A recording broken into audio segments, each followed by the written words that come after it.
তোমাদের সবাইকে আরও একটি নতুন ব্লগে স্বাগতম।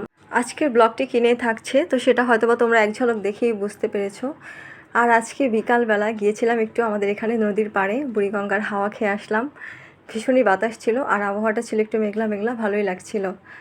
তো যাই হোক, আজকে চলে আসছি মায়ের বাসায়। আজকে আর্জেন্টিনার দ্বিতীয় ম্যাচের খেলা। তো প্রথম ম্যাচটা তো জিতেই গেছে, মেসির 3 গোলে হ্যাটট্রিক করায়। তো যাই হোক, আজকে দেখি কি অবস্থা। তো এতক্ষণে তো তোমরা অবশ্যই জেনেই গেছো, আজকেও মেসি জোড়া গোল করেছে। তো এই মানুষটাকে আসলে খেলোয়াড় হিসেবে না, ব্যক্তি হিসেবেও ভীষণ ভালো লাগে। আমার মনে হয় যারা ব্রাজিলের সমর্থক আছে বা অন্যান্য দলে, তারা সবাই মেসিকে পছন্দ করে, কারণ সে একজন পছন্দ করার মতোই মানুষ। তো এই তো মায়ের বাসায় আসছি আজকে খেলা দেখার জন্য। আর মা কী রান্না করেছে তোমাদেরকে একটু দেখাই।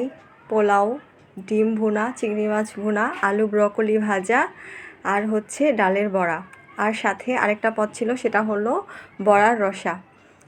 তো এই ছিল আজকে রাতের রান্না। তো খেলা শুরু হওয়ার সময়ই আসলে খেয়ে নিলাম, কারণ তারপরে আসলে এত উত্তেজনায় আর খাওয়া হবে না।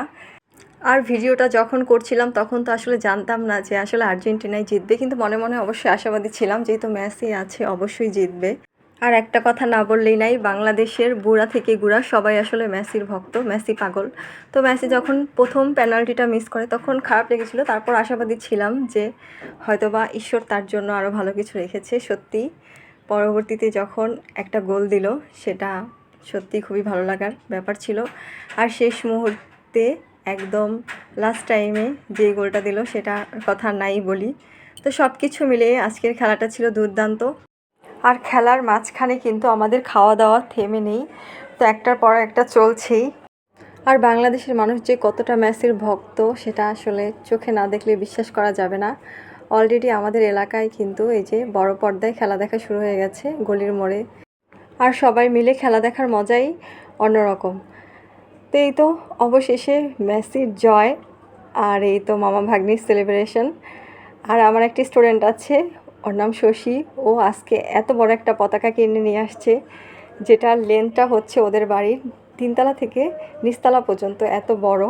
ও ভীষণ মেসির ফ্যান। আর এই যে দেখো আমাদের বাংলাদেশের অবস্থা, সবাই মেসি পাগল। খেলা দেখার মুহূর্তগুলো আসলে পুরোটাই উত্তেজনায় ভরপুর থাকে। তো আজকের ব্লগটা আমার এই পর্যন্তই। দেখা হবে আরেকটি নতুন ব্লগে। আজকে এখানেই তোমাদের কাছ থেকে বিদায় নিচ্ছি।